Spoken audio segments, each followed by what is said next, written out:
Hey, JCCEB families, welcome back to our fantastic Harry Potter magical read-along.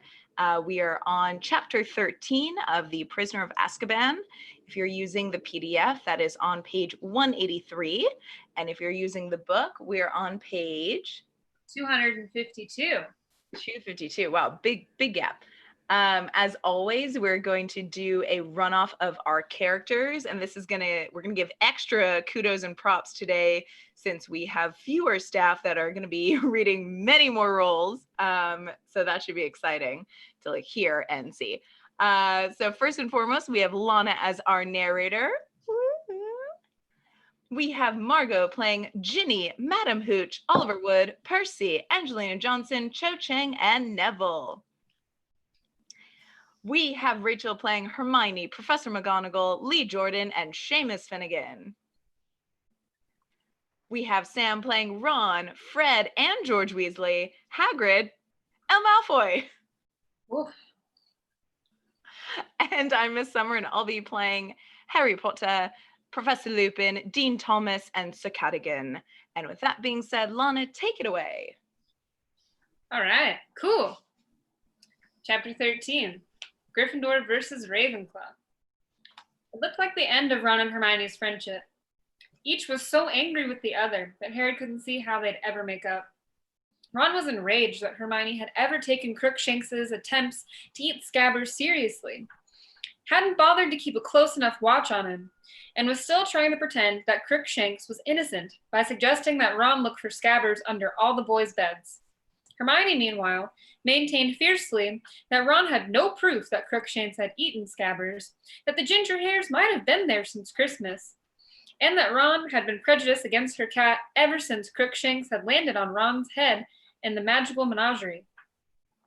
Personally, Harry was sure that Crookshanks had eaten Scabbers, and when he tried to point that out to Hermione, that the evidence all pointed that way, she lost her temper with Harry too. Okay, side with Ron. I knew you would, she said shrilly. First the firebolt, now Scabbers. Everything's my fault, isn't it? Just leave me alone, Harry. I've got a lot of work to do. Ron had taken the loss of his rat very hard indeed. Come on, Ron. You were always saying how boring Scabbers was, said Fred bracingly. And he's been off color for ages. He was wasting away. It was probably better for him to snuff it quickly. One swallow. He probably didn't feel a thing. Fred, said Ginny indignantly. All he did was eat and sleep, Ron. You said it yourself, said George. He bit Goyle for us once, Ron said miserably. Remember, Harry? Yeah, that's true, said Harry. His finest hour, said Fred, unable to keep a straight face.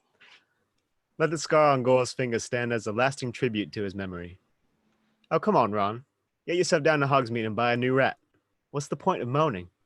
In a last-ditch attempt to cheer Ron up, Harry persuaded him to come along to Gryffindor's team final practice before the Ravenclaw match, so that he could have a ride on the firebolt after they'd finished. This did seem to take Ron's mind off Scabbers for a moment. Great. Can I try and shoot a few goals on it? So they set off for the Quidditch field together. Madam Hooch, who was still overseeing Gryffindor practices to keep an eye on Harry, was just as impressed with the firebolt as everyone else had been. She took it in her hands before takeoff and gave them the benefit of her professional opinion. look at the balance on it. If the Nimbus series has a fault, it's a slight list to the tail end. You often find they develop a drag after a few years. They've updated the handle too, a bit slimmer than the clean sweeps, reminds me of the old silver arrows. A pity they've stopped making them. I learned to fly on one, and a very fine old broom it was too. She continued in this vein for some time, until Wood said,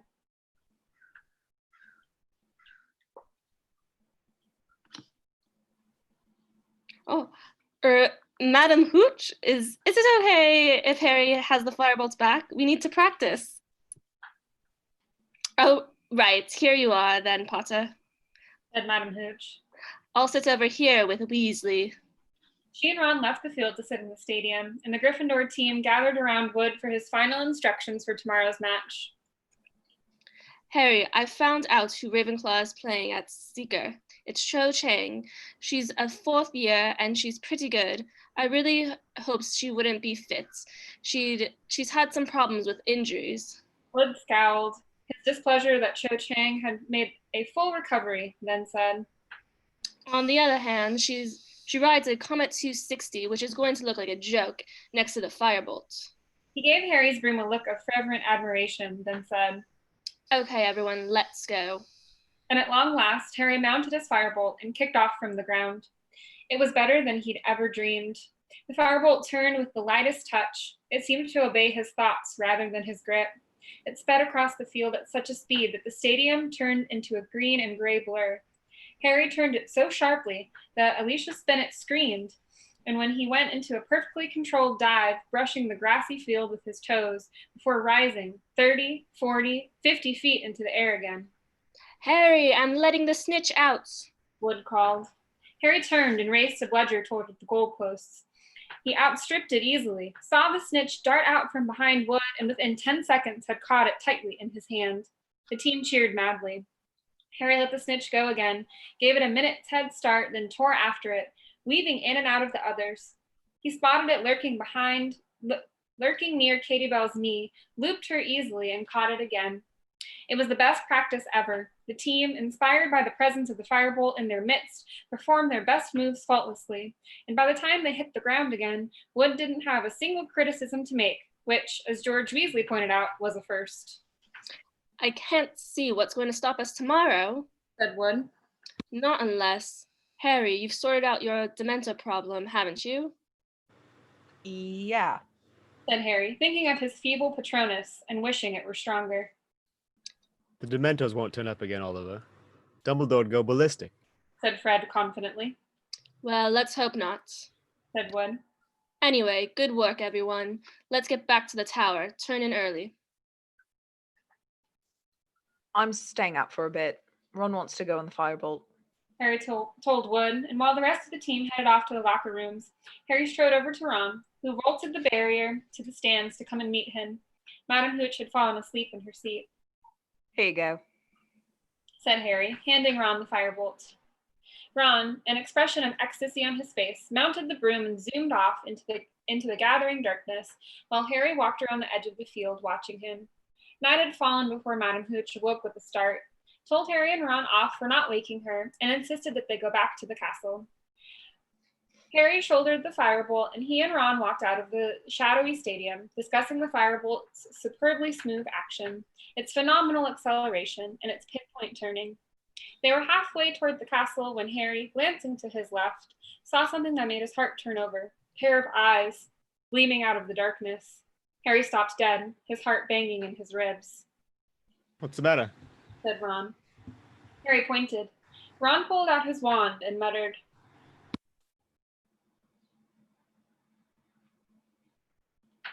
Most. A beam of light fell across the grass, hit the bottom of a tree, and illuminated its branches. There, crouching among the budding leaves, was Crookshanks. Get out of here! Ron roared, and he stooped down and seized a stone lying on the grass, but before he could do anything else, Crookshanks had vanished with one swish of his long ginger tail. See? Ron said furiously, chucking the stone down again. She's still letting him wander about wherever he wants. Probably washing down Scabbers with a couple of birds now. Harry didn't say anything. He took a deep breath of relief. As relief seeped through him. He had been sure for a moment that those eyes had belonged to the Grim. They set off for the castle once more. Slightly ashamed of his moment of panic, Harry didn't say anything to Ron, nor did he look left or right until they reached the well-lit entrance hall. Harry went down to breakfast the next morning with the rest of the boys in his dormitory, all of whom seemed to think the firebolt deserved a sort of guard of honor. As Harry entered the great hall, heads turned in the direction of the firebolt, and there was a good deal of excited muttering. Harry saw, with enormous satisfaction, that the Slytherin team were all thunderstruck. Did you see his face? Said Ron gleefully, looking back at Malfoy. He can't believe it.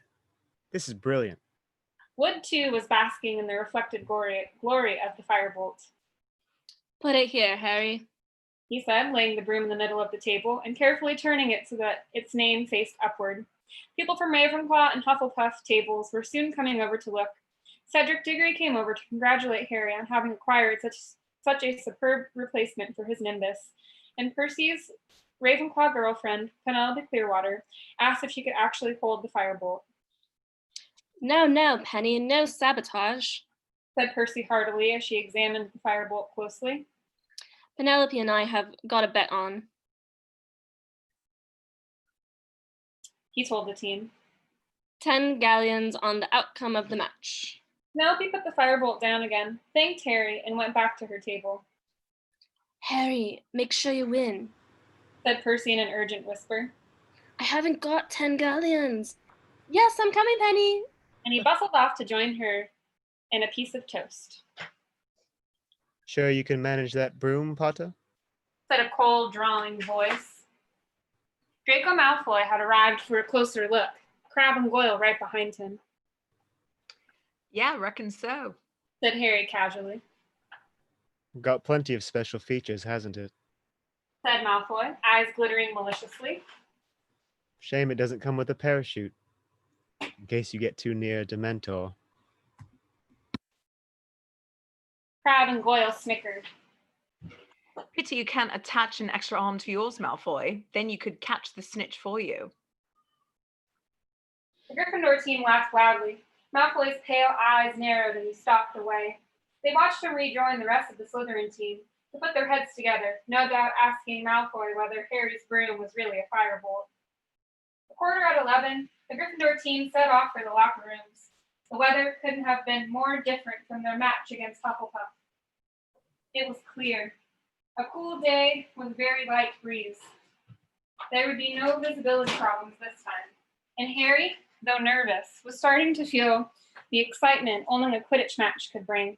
They could hear the rest of the school moving into the stadium beyond. Harry took off his black school robes, removed his wand from his pocket, and stuck it inside the t-shirt he was going to wear under his Quidditch robes. He only hoped he wouldn't need it. He wondered suddenly whether Professor Lupin was in the crowd watching. You know what we've got to do, said Wood as they prepared to leave the locker rooms. If we lose this match, we're out of the running. Just fly like you did in practice yesterday and we'll be okay. They walked out onto the field to tumultuous applause. The Ravenclaw team, dressed in blue, were already standing in the middle of the field. Their seeker, Cho Chang, was the only girl on their team. She was shorter than Harry by about a head, and Harry couldn't help noticing, nervous as she was, that she was extremely pretty. She smiled at Harry as the teams faced each other behind their captains, and he felt a slight lurch in the region of his stomach that he didn't think had anything to do with nerves. Wood, Davies, shake hands, Madam Hooch said briskly, and Wood shook hands with the Ravenclaw captain. Mount your brooms. On my whistle, 3, 2, 1. Harry kicked off into the air, and the firebolt zoomed higher and faster than any other broom. He soared around the stadium and began squinting around for the snitch, listening all the while to the commentary, which was being provided by the Weasley twins' friend Lee Jordan. They're off, and the big excitement this match is the firebolt that Harry Potter is flying for Gryffindor. According to Witch Broomstick, the firebolt's going to be the broom of choice for the national team at this year's World Championship. Jordan, would you mind telling us what's going on in the match? Interrupted Professor McGonagall's voice. Right you are, Professor. Just giving a bit of background information. The firebolt, incidentally, has a built-in auto brake and... Jordan! Okay. Gryffindor in possession. Katie Bell of Gryffindor heading for goal. Harry streaked past Katie in the opposite direction, gazing around for a glint of gold and noticing that Cho Chang was tailing him closely. She was undoubtedly a very good flyer. She kept cutting across him, forcing him to change direction. Show her your acceleration, Harry. Fred yelled as he whooshed past in pursuit of a bludger that was aiming for Alicia. Harry urged the firebolt forward as they rounded the Ravenclaw goalposts, and Cho fell behind. Just as Katie succeeded in scoring the first goal of the match, and the Gryffindor end of the field went wild. As he saw it, the snitch was close to the ground, flitting near one of the barriers. Harry dived. Cho saw what he was doing and tore after him. Harry was speeding up, excitement flooding him. Dives were his specialty. He was 10 feet away. Then, a bludger, hit by one of the Ravenclaw beaters, came pelting out of nowhere. Harry veered off course, avoiding it by an inch, and in those few crucial seconds, the snitch had vanished. There was a great "oh" of disappointment from the Gryffindor supporters, but much applause for their beater from the Ravenclaw end. George Weasley vented his feelings by hitting a second bludger directly at the offending beater, who was forced to roll right over in midair to avoid it. Gryffindor leads by 80 points to 0, and look at that firebolt go. Potter's really putting it through its paces now. See it turn? Chang's comet is just no match for it. The firebolt's precision balance is really noticeable in these long... Jordan, are you being paid to advertise firebolts? Get on with the commentary. Ravenclaw was pulling back. They had now scored 3 goals, which put Gryffindor only 50 points ahead. If Cho got the snitch before him, Ravenclaw would win. Harry dropped lower, narrowly avoiding a Ravenclaw chaser, scanning the field frantically. A glint of gold, a flutter of tiny wings. The snitch was circling the Gryffindor goalpost. Harry accelerated, eyes fixed on the speck of gold ahead. But just then, Cho appeared out of thin air, blocking him. Harry, this is no time to be a gentleman. Wood roared as Harry swerved to avoid a collision. Knock her off her broom if you have to. Harry turned and caught sight of Cho. She was grinning. The snitch had vanished again. Harry turned his firebolt upward and was soon 20 feet above the game. Out of the corner of his eye, he saw Cho following him. She decided to mark him rather than search for the snitch herself. All right then, if she wanted to tail him, she'd have to take the consequences. He dived again, and Cho, thinking he had seen the snitch, tried to follow. Harry pulled out of the dive very sharply. She hurtled downward, fast as a bullet once more, and then saw it for the 3rd time. The snitch was glittering way above the field at the Ravenclaw end. He accelerated. So many feet below, so did Cho. He was winning, gaining on the snitch with every second, then... Oh! Screamed Cho, pointing. Distracted, Harry looked down. 3 Dementors. 3 tall, black, hooded Dementors were looking up at him. He didn't stop to think. Plunging a hand down the neck of his robes, he whipped out his wand and roared, Expecto Patronum! Something silver-white, something enormous, erupted from the end of his wand. He knew it had shot directly at the Dementors, but didn't pause to watch. His mind still miraculously clear. He looked ahead. He was nearly there. He stretched out the hand, still grasping his wand, and managed to close his fingers over the small, struggling snitch. Madame Hooch's whistle sounded. Harry turned around in midair and saw 6 scarlet blurs bearing down on him. Next moment, the whole team was hugging him so hard he was nearly pulled off his broom. Down below, he could hear the roars of the Gryffindors in the crowd. That's my boy! Wood kept yelling. Alicia, Angelina, and Katie had all kissed Harry. Fred had had him in a grip so tight, Harry felt as though his head would come off. In complete disarray, the team managed to make its way back up to the ground. Harry got off his broom and looked up to see a gaggle of Gryffindor supporters sprinting onto the field, Ron in the lead. Before he knew it, he had been engulfed by the cheering crowd. Yes! Ron yelled, yanking Harry's arm into the air. Yes! Yes! Well done, Harry, said Percy, looking delighted. 10 galleons to me. Must find Penelope, excuse me. Good for you, Harry. Harry. Roared Seamus Finnegan. Bloody brilliant!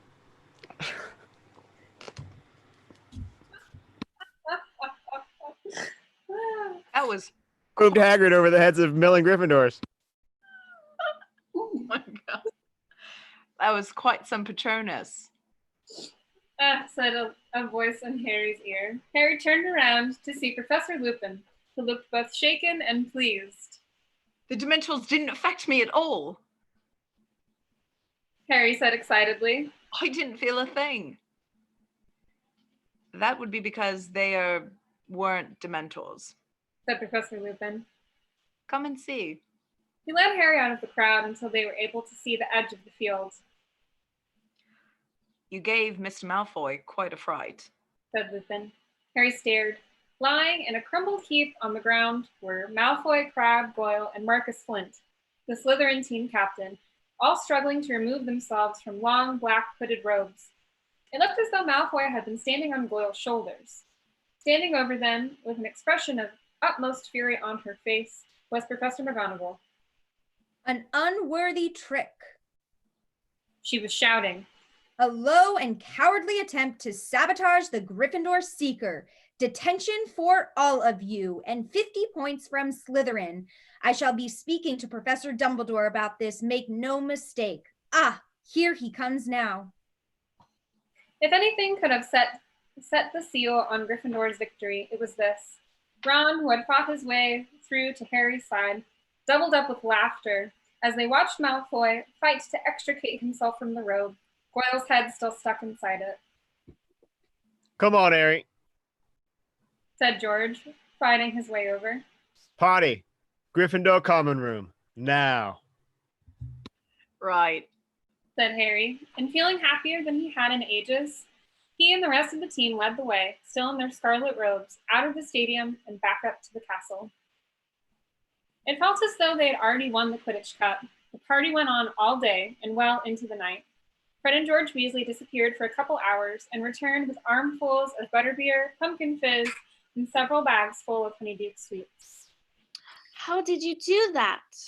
Squealed Angelina Johnson as George started throwing peppermint toads into the crowd. With a little help from Moaning, Wormtail, Padfoot, and Prongs. Fred muttered in Harry's ear. Only one person wasn't joining in the festivities. Hermione, incredibly, was sitting in a corner, attempting to read an enormous book titled Home Life and Social Habits of British Muggles. Harry broke away from the table where Fred and George had started juggling butterbeer bottles and went over to her. Did you even come to the match? He asked her. Of course I did. Said Hermione in a strangely high-pitched voice, not looking up. And I'm very glad we won, and I think you did really well, but I need to read this by Monday. Come on, Hermione. Come and have some food. Harry said, looking over at Ron and wondering whether he was in a good enough mood to bury the hatchet. I can't, Harry. I've still got 422 pages to read. Said Hermione, now sounding slightly hysterical. Anyway. He glanced over at Ron, too. He doesn't want me to join in. There was no arguing with this, as Ron chose that moment to say loudly. If Scabbers hadn't just been eaten, he could have had some of those fudge flies. He used to really like them. Hermione burst into tears. Before Harry could say or do anything, she tucked the enormous book under her arm and, still sobbing, ran toward the staircase to the girls' dormitories and out of sight. Didn't you give her a break? Harry asked Ron quietly.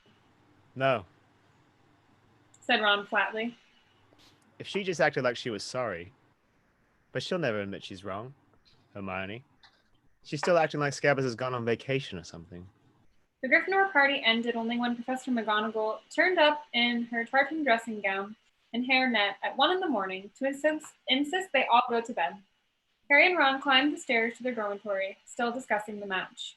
At last, exhausted, Harry climbed into bed, twitched the hangings of his four-poster bed shut to block out the ray of moonlight, lay back, and felt himself almost instantly drifting to sleep.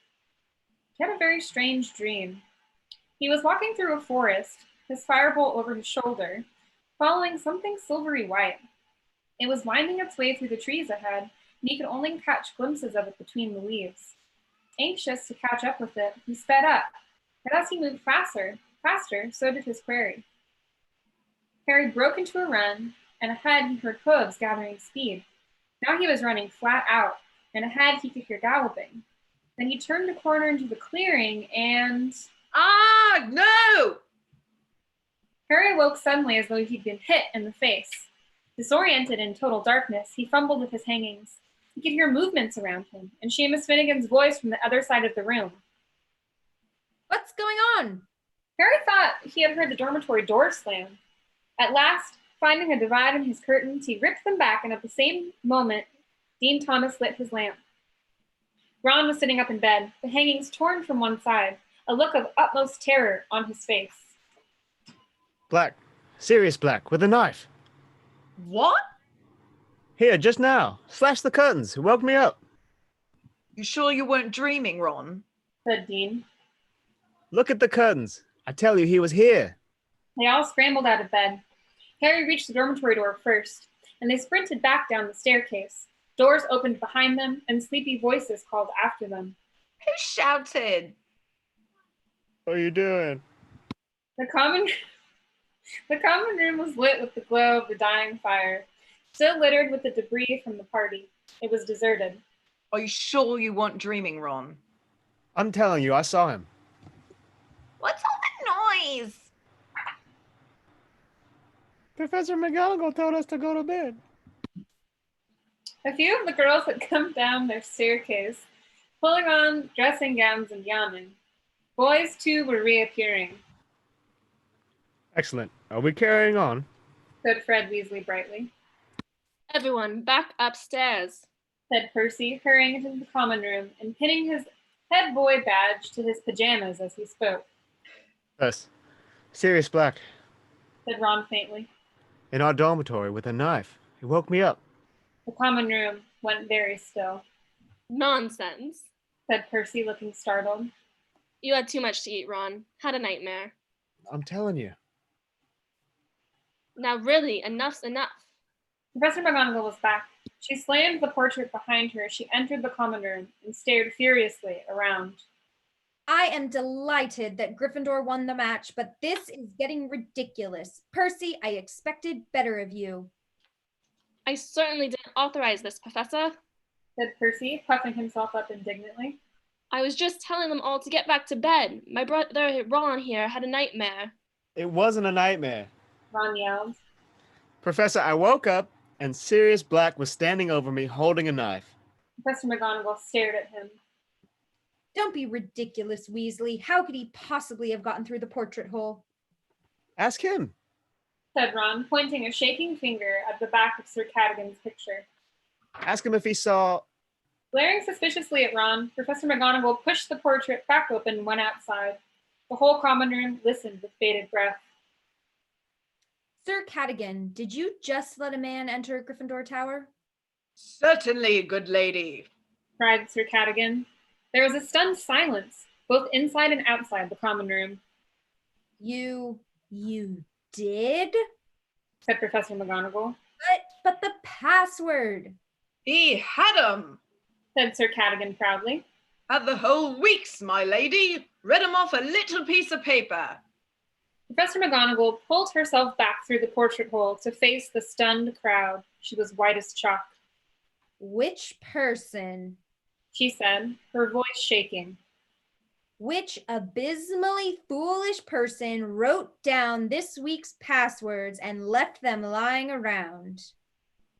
There was utter silence, broken by the smallest of terrified squeaks. Little Longbottom, trembling from head to fluffy slippered toes, raised his hand slowly into the air. Dun, dun, dun!